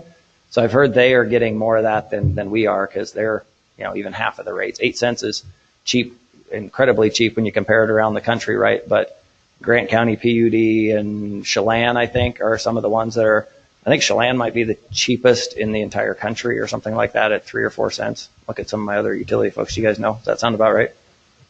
So I've heard and read some articles about them getting a lot of that. So we're going to do a little networking break in a few minutes, but we'll get a couple more questions in. Okay. I'm just curious what happens at 8 years. I mean, I understand the state incentive runs out, but what's the plan for the power purchase agreement and so on? Yeah, great question, Joan. So we have a 20-year PPA with the solar developer. So we have contractually agreed to buy this energy for 20 years. In year 9, we'll cross that bridge when we get to it, is kind of where we're at. We're recognizing the trend. There's I don't think going to be a decreasing desire for renewable energy, and I think we can all agree on that. So there will be a need for renewable energy in 9 years, and it might just become a part of our generation mix at that point that the kind of customer program ends. But that's a good example of us kind of, like I said, tiptoeing out on that limb a little bit, and we don't know exactly what that looks like, but we'll cross that bridge when we get to it. So Dean, tell me, you want me to keep plowing for a little bit? Or yeah, why don't you go through a few photos? I think this gentleman had one question he was waiting. Okay. So groundbreaking, this was May of 2018. And what's interesting is, most people just see this part of it. And so I really wanted to bring you the 2 years of blood, sweat, and tears of getting to this point. The construction is really the exciting part where you see the progress and really fun to see. But so much of the work is all the legal and state and paperwork and all of that. And any of you that have done any of this know that. And what's interesting is, that's about 2/3 of it, and construction is less than 1/3 of the time anyway. So groundbreaking, May of 2018. As you can see, this was sagebrush land. So this was a local farmer right outside of Lind. One thing we really learned from this is the developers that are doing this scale of arrays are very sophisticated, and they are years in advance out in areas that really don't have a utility scale market, securing land and agreements with landowners. And they're very smart about finding land that is adjacent to utility substations and distribution and transmission lines. This one is literally borders one of our substations, which is part of the reason it got selected, because that really decreases the interconnection costs and makes it even that much more effective. So as you can see, it was sagebrush. I mean, this is 2 to 3 foot tall sagebrush. This was land that had been in, if you're familiar with farming at all, it's called the CRP program, crop reduction program. And this was not productive farmland at this point. It's sagebrush land, as you can see. So a few aerial pictures. If I heard right, it was, when I talked to them, they said it was over 30 years or 40 years before that, since the last time it was farmed. Sounds right, yeah. It just wasn't economic to farm. There's a quote from the landowner saying something to the effect in a news article, so I think I can re-quote him. He said, "This was my worst piece of land, and now it's going to be my best piece of land." So there's one more happy person from this project. So an aerial, this is a Google Earth image. I'll draw your attention to a few things to kind of orient yourself, different angles. So orient yourself to this. This is actually the community cemetery, but it shows up prominently in pictures, so that's why I say. And then right here is the Avista substation. And that's a critical part of this, like I said, because it really drives down the interconnection costs when you're literally adjacent to a utility infrastructure already. So this is what it looked like before start of construction. Oh, Warren, it's not clicking. There it goes. So toward the start of construction, the groundwork, an interesting thing they had to do, this right here is the city well, and there was a water line that went from there over to the cemetery. They actually had to relocate the entire water line and do it all the way around. So that was the first phase of the project. So you'll see a big part of this project was even before they could start doing any racking or any panel installation. No, it's still not working, Warren. You can just click. There we go. So now you start to see the installation of the panels. And I think I mentioned before, but if not, it's a little over 200 acres here. And you can start to see, and there's finished picture. It's, it's larger than the whole town itself. And it literally sits, the border of the town and there. So again, back to the city, they were terrific partners in this and really received absolutely no concerns, no challenges throughout. And obviously us and the developers did a lot of work to work with them early on to make sure they understand what was happening and see other examples and whatnot. So this is when it was all finished just a few months ago. And then I'll show a few pictures of kind of, boots on the ground, what it looked like during construction. So I can't say enough about the folks that worked on this, Strata Solar out of North Carolina, and then they subcontracted some of the construction to a company called Swinnerton Renewable Energy. About 150 people worked on it. Allison, I'll still get to your question. If you remember last summer, I don't know the weather here, on our side of the state last summer it was extremely hot and dry. I think we had a 106-degree day, which was the hottest day in 5 or 10 years. So there were days, they take their safety very serious. There were days they didn't work. It was dusty. You can't quite make it out in these pictures, but they're wearing like bandanas over their face for the dust. They told stories of one of their requirements was people drink 20 bottles of water a day, so they weren't getting heat stroke. So hard work, and you can't say enough about it. And they came in, at schedule and did a tremendous job despite all those challenges. At the peak, they said they were installing nearly 1,500 panels a day. So again, this happened over 6 or 7 months, but a lot of it was dirt work and racking. And so once they started doing panels, that's actually one of the quickest parts of it, they said. And they were doing, so cranking it out in a hurry. It's pretty amazing to see. A quick math number on that. That's a megawatt a day that they were installing. 1,500 modules is about a megawatt. Yep, sounds about right. A few other pictures. So the one on the left here, that's actually the Avista infrastructure. So this is where the Avista infrastructure and theirs meet. So it comes underground. You see these big conduit coming out of here, and then this is built, and then it goes just a short distance into the substation. Some of the racking there on the right during construction. And then this is an interesting part of it, and I forgot to mention this earlier. Sorry, I'm going to go back a couple. So you see these, there's 8 of these little blips you can kind of see in here. That's what this picture is. And this is, some of you might be wondering, I'm a little surprised I haven't got the question, there's a 5 megawatt limit on shared commercial in the law, right? So that was one of the very initial things we worked with Phil and Jake at WSU Energy Program to go, what makes something 5 megawatts?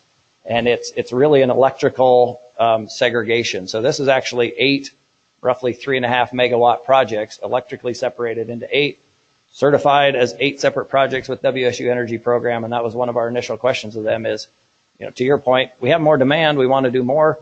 The state supports more is better. What is the requirement for this 5 megawatt? And so what you see here is those little blips I showed you from aerial.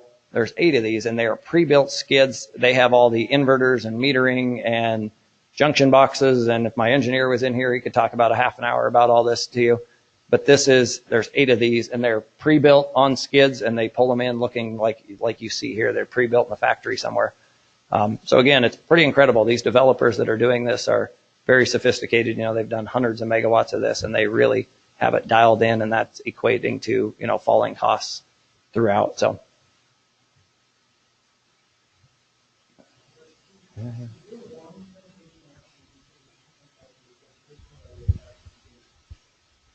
There is, my understanding is there's one from each, and then at these poles on the left, that's where they all come together.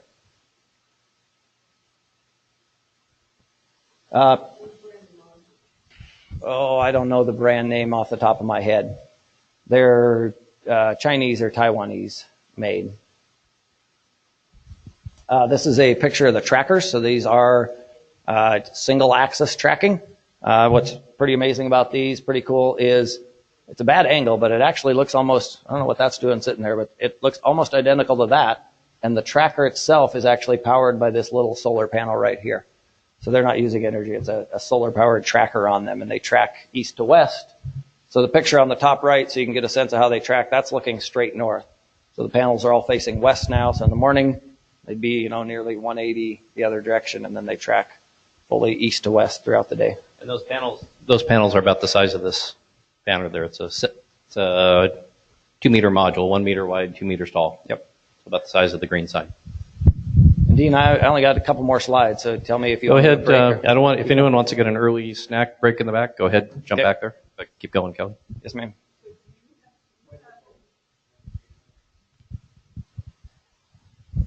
So you say, it's nice to see that your panels track east to west. I'm a little surprised you just don't have them facing south, but okay. The other thing is, if you're going to do east to west tracking, do you have them aligned on a program that knows when the sun rises and sunsets for Lynn? Yes. Yeah, so that, we don't manage that. We have a PPA with that developer, so that developer, Strata Solar, that's what they do. They have an operations center in their headquarters in North Carolina, and that's all programmed to track directly with the sun. So it's optimal throughout the year. So yep, it's all very, very controlled and remotely operated to track perfectly with the sun every day of the year. Oops, one too many. So very exciting day, ribbon cutting this October. A lot of dignitaries that came out. So Governor Inslee was there to do the ribbon cutting. So this picture, you see our Avista president, Dennis Vermillion on the left, Governor Inslee. The gentleman with his back was the development officer for Strata Solar. And then the young lady in the middle, we invited the Lynn Middle School students, and she was, I think, the student body president. And that was totally unplanned, unrehearsed, and she ended up being the one cutting the ribbon. And picture, I think, was widely shared on Governor Inslee's Twitter and whatnot. So she was the star of the day. She did terrific, and there was a whole bunch of middle school students there. And really a great day of So Governor Inslee, Washington Congressman Dan Newhouse, I think 4 state representatives and senators, county commissioners. So it's great to have all those folks come and really, especially a lot of those Washington state folks that worked on that policy to really see it come to fruition, I think was really rewarding. So here's your question, Allison. So the town of Lynn and Adams County, it's a little over a 1% tax increase for the county. And the beauty of that is it requires almost no new infrastructure from them. It doesn't require more water. It doesn't require more fire or anything. So it's for them, it's nearly $4 million in additional tax revenue that they'll gain from this over the life of it. The employment part of it, about 150 construction jobs during the construction period. They held job fairs in, if you're familiar with the geography over there, Ritzville and Tri-Cities are kind of north and south of there. So they did job fairs. They actually prefer to hire local, so they hired as many local folks as they could throughout the construction. They actually said they couldn't find as many as they wanted locally, so they actually would have hired more if they could. And they were actually a little short-staffed throughout and still met the construction timeline, but they did as much of it with local labor as they could. And then some of them, I know one day I was out there and was talking to one of the gentlemen working, and they had come from Oregon or something as well.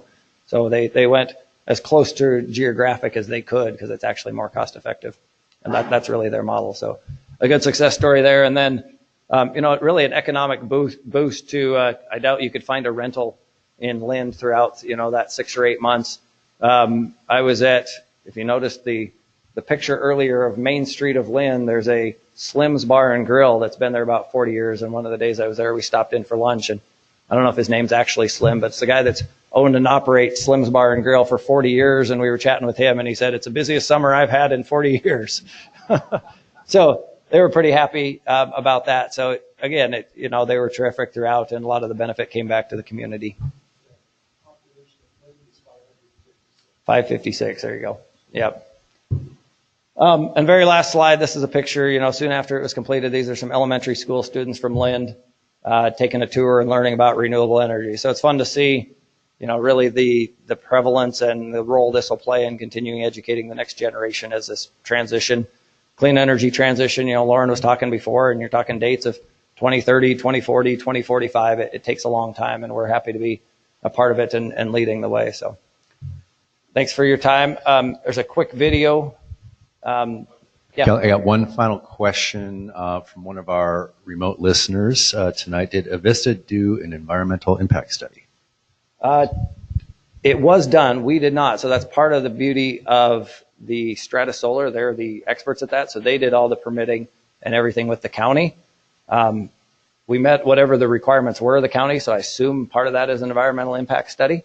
I couldn't tell you exactly what that looked like off the top of my head because that's part of their responsibility as part of the PPA.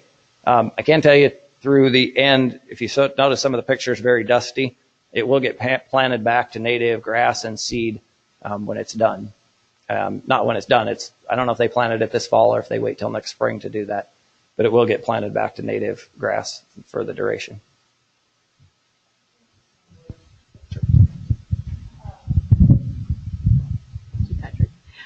I'm curious to know what your commercial operation date was for the array. Early December. I don't know the date off the top of my head. It was sometime, I think, the first week of December. Yep.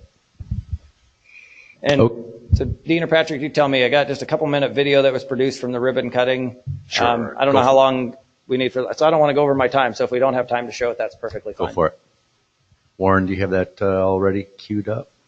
Adams County has understood solar power for a long time. This is just another generation of the development of solar power. And it's a generation that these middle school students can be proud of during their lifetimes. Because during their lifetimes, they are going to witness the largest transformation of energy in the history of humans. And they know they have to do that. And there's quite a number of businesses who are now going to be buying this electricity because they want clean energy. And because the legislators saw this as a good investment to help development of technology, to help build jobs in solar energy, they adopted this program.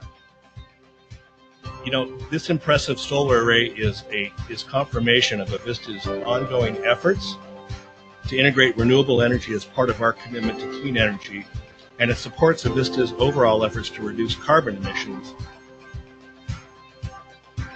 Adams County, not encumbered by the Growth Management Act, with a can-do set of county commissioners, local officials, could get in and permit a project like this in record time, which is a message that Adams County is willing, able to grow. There's too many people to thank individually, but know that being able to develop this project in Adams County has been a wonderful experience for Strata Solar.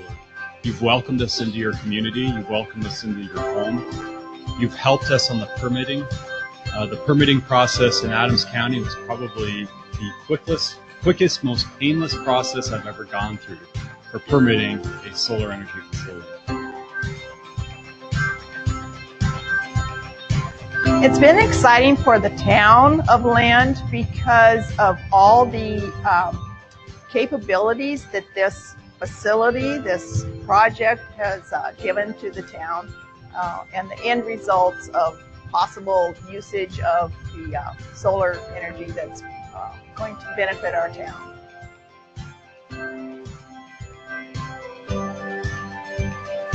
You know, for us, energy means hot in our shower, cold in our beer, and light at our switch. I'm told that there was 150 hired for the project, and that 25%, almost 40 of the men that worked on this project were local residents, and we were very happy to see that.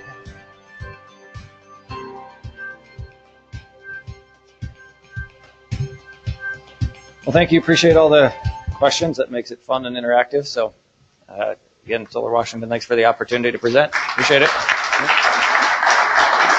Thank you for coming, Kelly. And we're going to do a little networking break. While you guys are getting up and walk around, I will just give you some heads up on that. I've gone out to that place 3 times, and that is probably one of the most coolest sites to go watch operate. I went out for groundbreaking, ribbon cutting, and was out there at Thanksgiving on a cold winter day. But watching all those modules twist at once is an amazing sight. It's like a half-mile worth of solar modules moving. And I've looked at, you saw me twiddling my phone over, I was doing some production numbers. This project is the most efficient project in Washington State. Even though it's using, and I actually know which modules you have because from some background on it, but those are low efficiency modules, and yet that project's producing twice the energy that if it was located here in Seattle. It's making 1,800 kilowatt hours per year, and it's actually an impressive site there. So just want to compliment Avista's work on that. So, and if you want to go see wind, it's a cool little tiny town of 524 people. Yeah, yep. Stop at the places. Go up to the cemetery. You got a perfect view of the place. So I encourage you to stop there. That was crazy to do it, but go see it. So let's take a little networking break, and we're going to talk about recycling after that.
Yeah.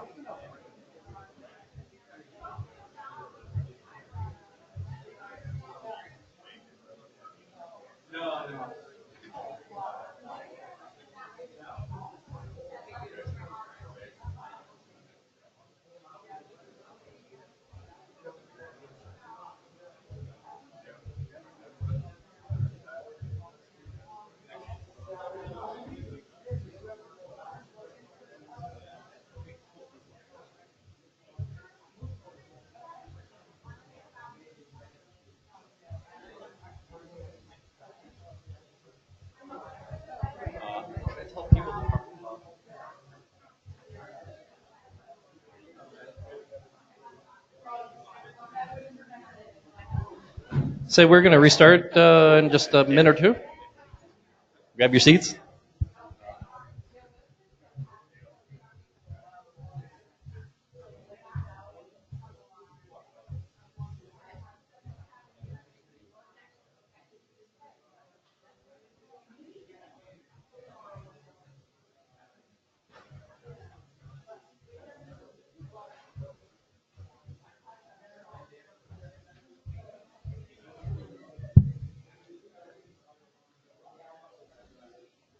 Okay, folks, we want to get our last speaker in, and then you'll have a few minutes to converse after that. So if you can take your seats now, that would be great.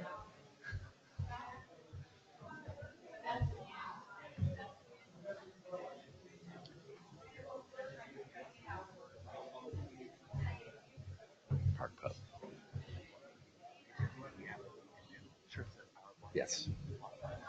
Yeah. Fantastic. Folks, really quickly, typically over the years, folks have met after these meetings at a local watering hole.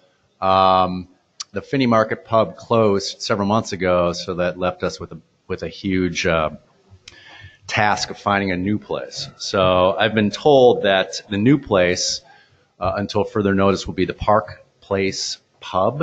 Is that what it's called? Which is about a quarter mile south of here. The Park Pub. No place, just the Park Pub. Not that high on the Monopoly board. So anyway, so we're going to have our final speaker. So if all of you could please take your seats. The final speaker tonight will be Al Salvi from, did I pronounce that correctly? Okay. From the Washington Department of Ecology.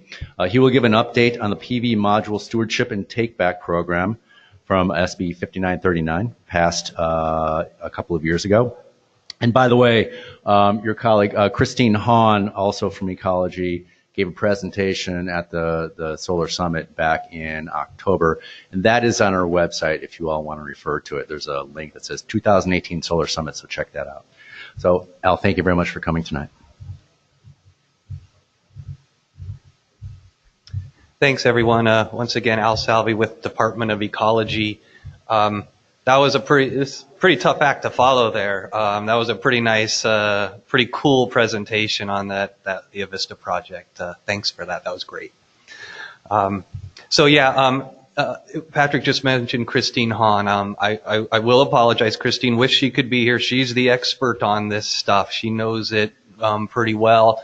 She was not able to make it tonight, so we apologize for that. But you know, I apologize for having to look down at notes. She gave me some notes to make sure to touch on. So hopefully she, you know, I know a little bit about this as well, but she's got me well prepared to give you some information. So like you've heard tonight so far, you know, Senate Bill 5939, it passed in 2017, and it was primarily a tax bill, tax incentive bill. But from that came RCW 7355. Which is the PV Module Stewardship and Takeback Program, RCW. And that basically says that PV module manufacturers are responsible for financing the takeback and recycling system in Washington State. So Ecology's role, the legislature sort of tasked us to bring an advisory group together to create a guidance document that the manufacturers would use and follow when trying to create certain things in the recycling program. Things like they would need to have like a stewardship recycling plan that they would submit to the department.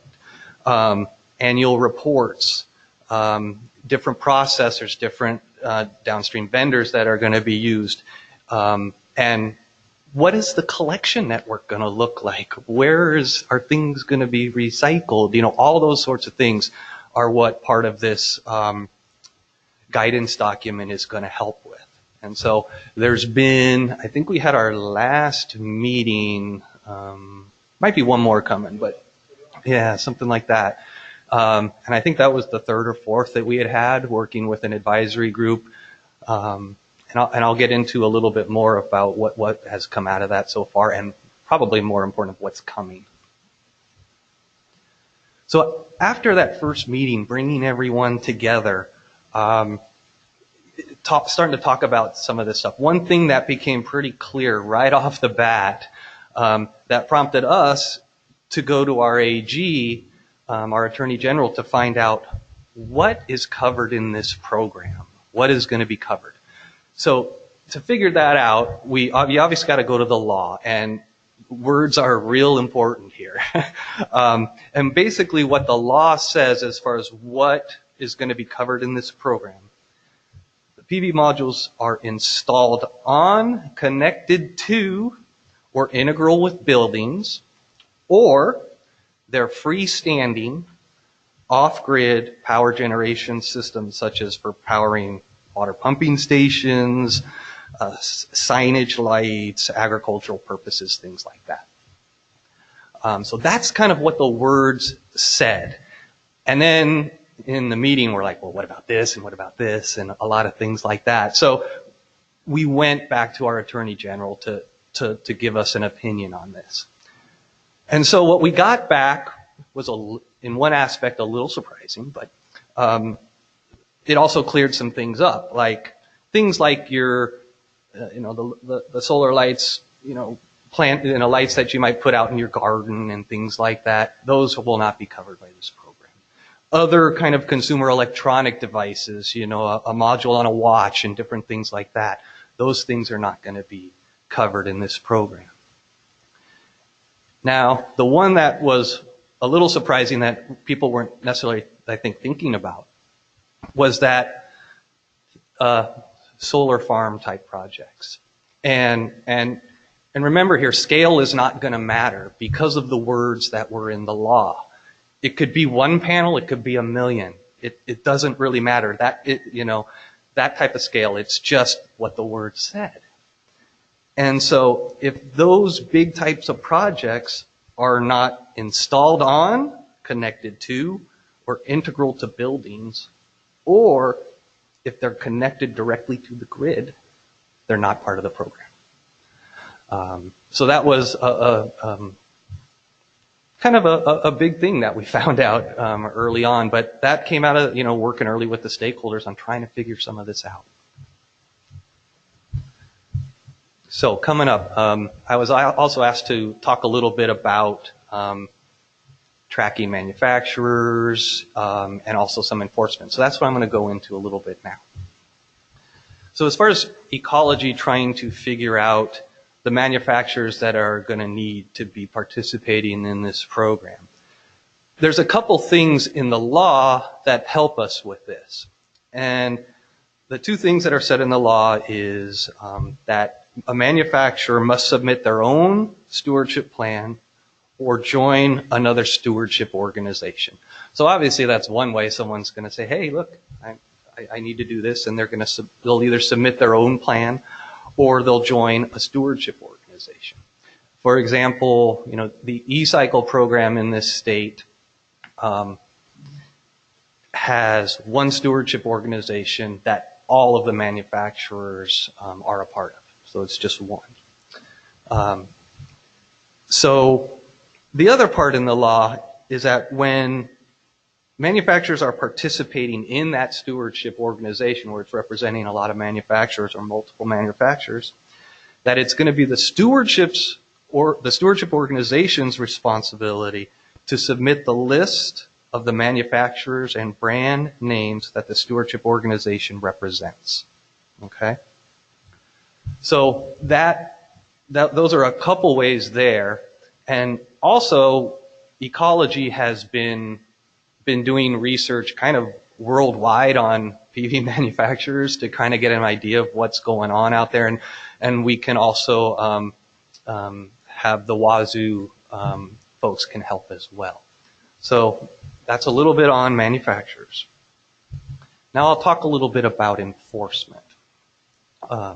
And there's not a lot of enforcement in the law. There is a little bit. So enforcement can take place, and the enforcement would only be on manufacturers, beginning January 1, 2021. And that would happen if the manufacturer does not provide a stewardship plan to Ecology, or if the manufacturer is selling into Washington and not part of a bigger stewardship organization. So the law has a process of how to kind of work through this. So at a time where we might know that a manufacturer is not participating when they should be, Ecology would send a warning letter to the manufacturer for not participating, for not putting in their own plan or participating in in a stewardship organization's plan. And then that manufacturer would have 30 days to submit a plan or join a plan. So what happens if that doesn't happen? Are there penalties? There are penalties. And what the penalty would be is $10,000 for each sale of a PV module into the state that occurred after the initial written warning letter went out. So anything before that, that's not in it, but it's anything they might be selling after they got that warning letter, and then not being in part of a plan. All right, so where are things at with all of this, and what is coming? So a lot's going to happen in a real short amount of time right now. It's coming right up on a lot of things. So right around mid-February, Ecology is going to be sending out the draft guidelines to the advisory committee that we've been working with for these guidelines. And then by July, we need to have the final guidance. Oh, there's that timeline there. Good. Yep. And I'm going to add a couple things to that as well. I think I just did, actually, with the February timeline that we'll be sending the draft guidelines out to the committee.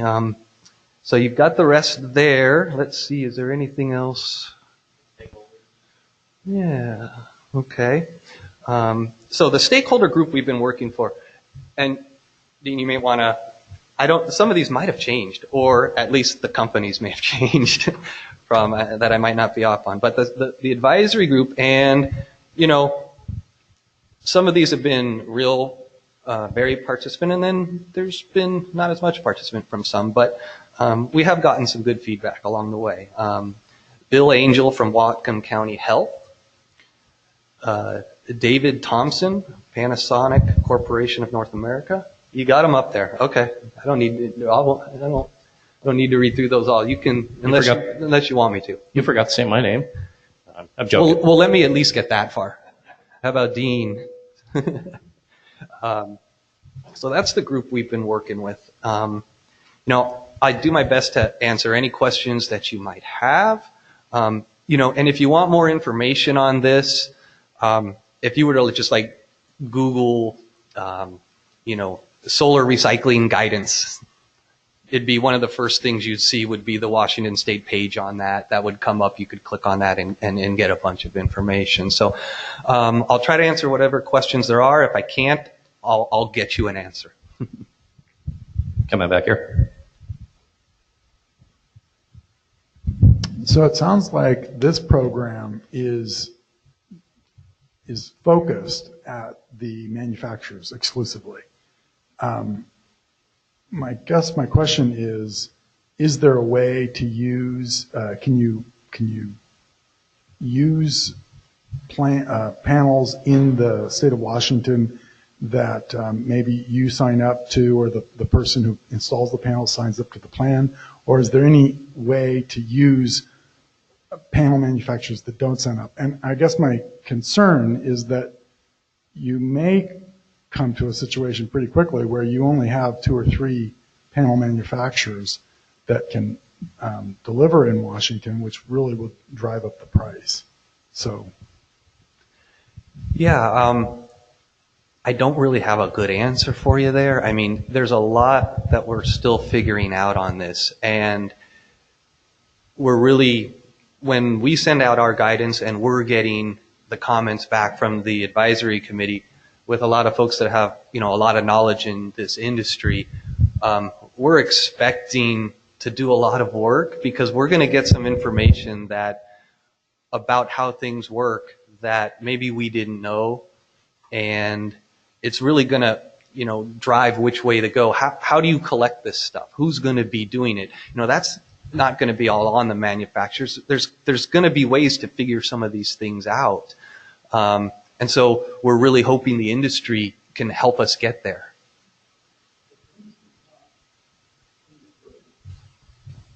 Come back. The panel manufacturing industry, as I see it, actually isn't in your group except for First Solar and Panasonic and iTech. So there's only 3 of, 80 panel manufacturers there. And I think, part of that is, Evelyn, I think, is, there's an industry kind of representative there as well. Yeah, SIA is there as a oversight. Yeah. SIA is part of this? They're there, but they're not panel manufacturers. Okay, Right. so what about in the case of Chinese manufacturers? How are you going to get them on board? Yeah, that's a good question, and we're still figuring that. We've been calling manufacturers worldwide, trying to get a handle on this. When we went to the SIA conference in Las Vegas, I guess it's already been a year, 3 years, there was California and Washington were the only 2 states that had any kind of recycling program. Is that still true? As far as I know, it is. I think there's more talk on a national level, I think, that I've heard a little bit about. But I know it's in its infancy, really. So does California have an answer as to how to sign up Chinese? They might, and know. that's another resource out there.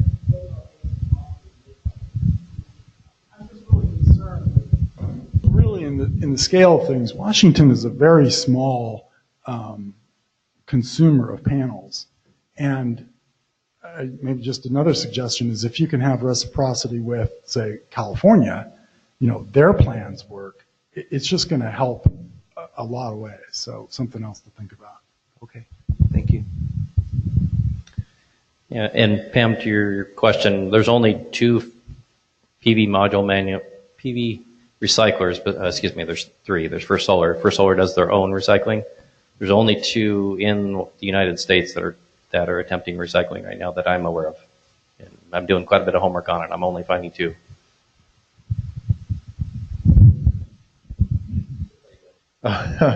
Well, yeah, hopefully SIA is making progress with this. They started back in 2016 with their with a group of manufacturers to come up with a national program.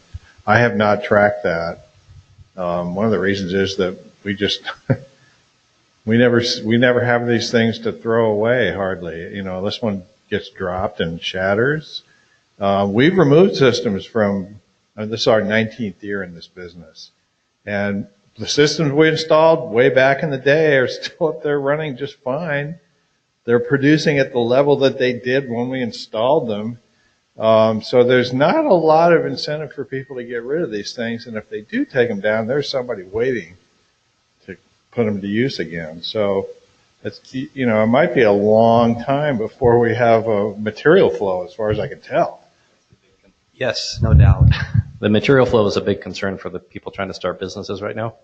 Is without flow, you don't move. And Ironically, China is installing, 5 times more than the United States, and they're the ones that are right now the leaders in recycling because they have the volume.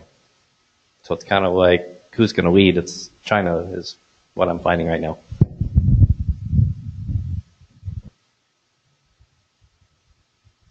More questions?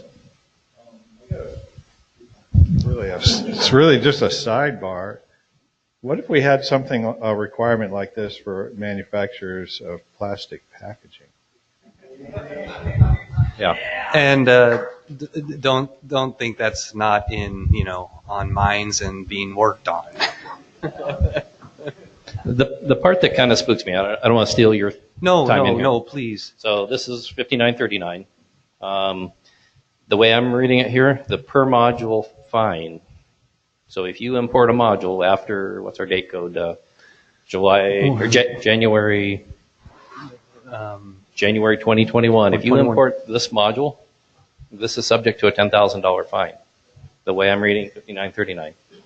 So it doesn't matter how small and how many.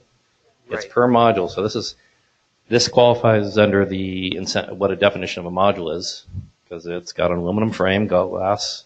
This is a PV modules, and this is a $10,000 fine per. And I have 10 of them that I just bought. So, and that's yeah. So I kind of, my thought. I don't want, like I said, I don't want to steal your thunder. I don't want to go too late, but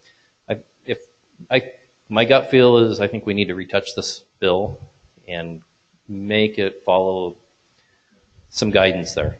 I know we got it in the bill, but maybe we need to retouch the thing. Do you have much more you want to cover on this? No, I mean, other than what you just talked about, there could be, some definite value there, because what was in there didn't necessarily give us a whole lot to go on. So, as things are developing and as we've been working and, coming to the challenges that we're seeing, we might want to take some time and discuss some of it. Right. And it's not that I made the prop for the day here, but I thought, let's get educational. So I did a little work on what is recycling. So right now the definition is 85% of the module by weight has to be recycled. Once you hit 85%, it's deemed recycled. So right now that means you bust off the aluminum frames. Sorry for the noises. You cut off the wires, and you break the glass. So this is 85% of the module that's considered recycled. Hang on here.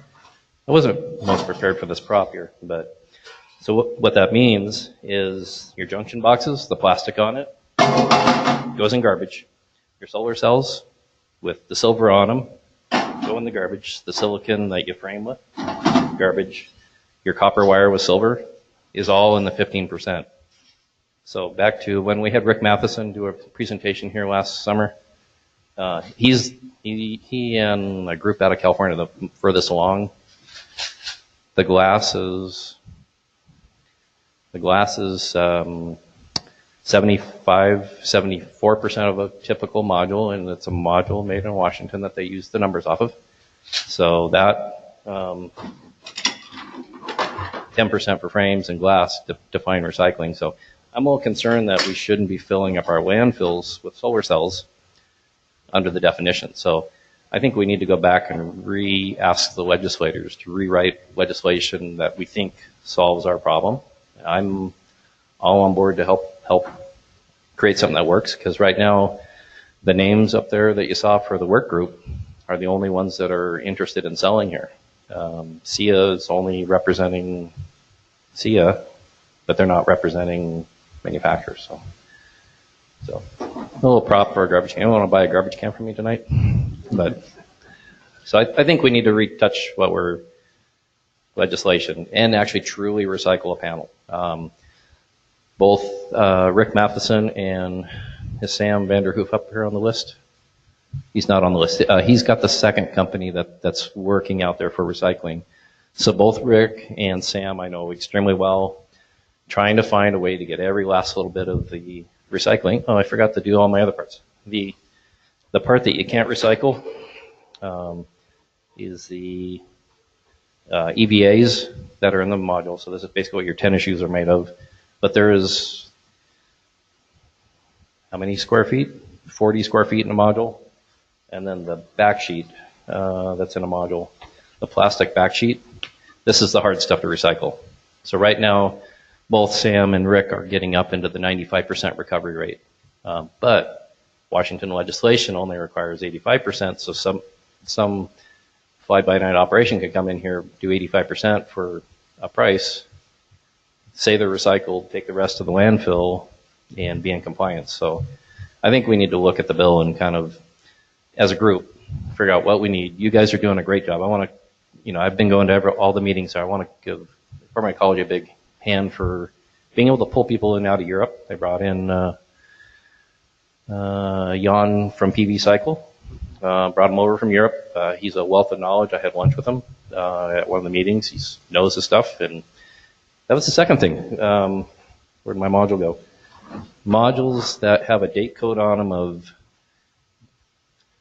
only after July 1st, 2017, yes, go in this program. Yes. Any module June 30th, 2017 and older do not go into this program. So that means as pallets of modules come into the recycling facility, they have to hand sort them. They have to find the date code on the module to define if it's recyclable or not, or if it can be processed for free and that. So I kind of want to make sure we can look at legislation and rethink it. I think I would totally support helping ecology ask legislators for more time on that to create a more robust bill that actually recycles on that.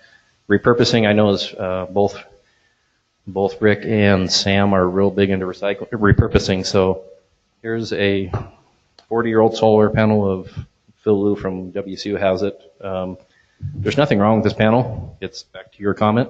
I flash tested this. It's within, I think it's 90, I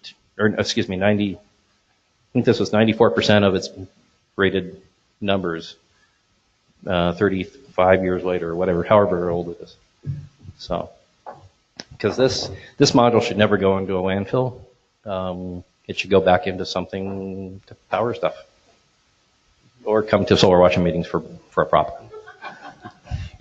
And just to comment a little bit on some of those things, within that guidance, a stewardship organization or the manufacturer, if they submit their own plan, they can set it up that way if they want it. They can set it up to where, it says 85% here, but I'm not going to work with you unless you do this. So there are some things that those groups can do, to address some of those things, but not all those issues, not all the issues. More questions out here? Just so I have it straight, as far as I'm a Chinese company and I tell you that I'm going to hire one of the recycling companies here in Washington State to handle all my modules. Is that the kind of thing you're looking for from them? What it would, let's say there's that, a Chinese company that says, hey, I'm submitting our own stewardship plan to you, not being part of like a group or anything. In that plan, they would tell us who their recycler is, what they're going to be doing. That's what they would, that's what that plan is for, to outline what they're going to be doing. How are those panels going to be collected? How are they going to get transported? Where are they going? They're the ones that set that up. So then they sell to my company to do installs in Washington State. So that means I'm going to have, my company has to have complete control and information feeding back to them as far as each system that we put up. Now, see, that's one of the things we're trying to work through on, because there are, and I don't have it in front of me right now, but in the law there's a definition of what the manufacturer or the producer is, and there's a whole lot of different things that could make it there. it gets down to, even in some situations when you can't find things, who was the last importer that brought it in? It could get down to that level versus all the way back up to that original manufacturer.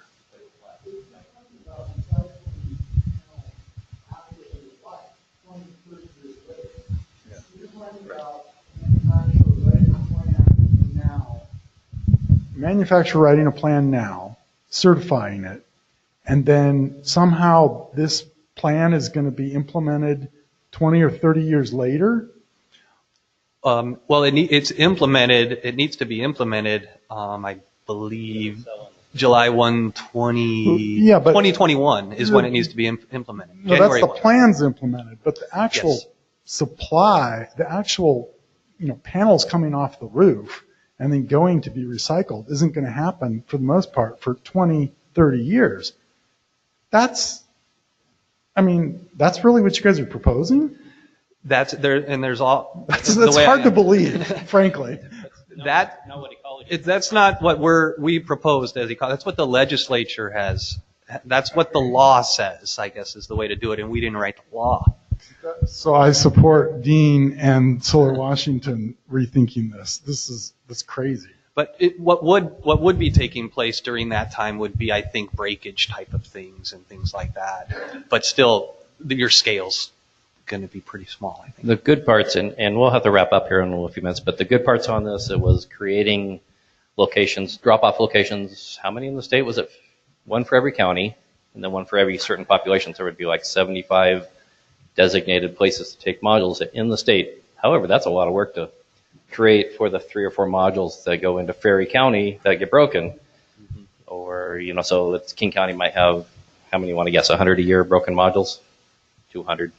So there's good bones to this program, but I think we got to do some cleaning on it. There's still a lot to get through because of some of those issues. We realize that how long they might be coming in, and we're doing the best we can with what the law's given us right now. I understand. You're following the law. Yeah.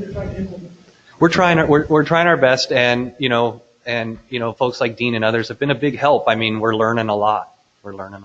Just so you know, I've already figured out what clothes I'm wearing 25 years from now. I've actually got that on the calendar. That's how this law works. So it's a shirt similar to this. We are running out of time, but any other questions here? We are going to be meeting over at the pub. It's the park. The park pub. The park pub on Pauline, down the street here. We're going to meet up. So if people want to keep talking a little bit on recycling tonight, talk about other things, we're going to do that. Any comments here? Thank you very much for having me. Thanks, everyone.